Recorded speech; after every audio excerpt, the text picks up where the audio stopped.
I think it's time to go test out that griddle and make some breakfast.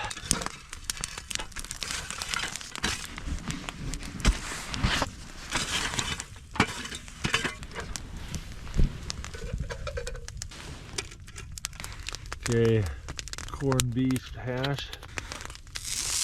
Oh, it's so frozen.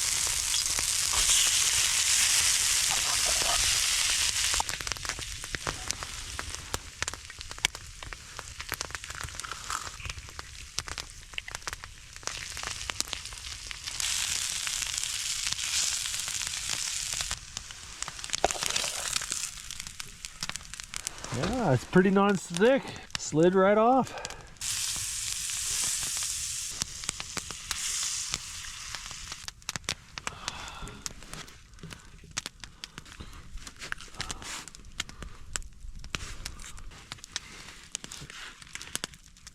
Corned beef and hash egg sandwich.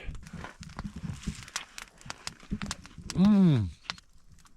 Oh, that is so good. Tell you what, that little skillet worked really well. Pretty easy to make too. Oh, that was delicious. I wouldn't mind another one of those.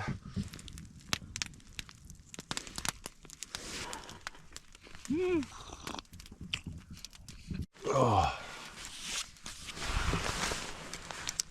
Tell you, that was a good meal. I'm definitely gonna have to do that one again.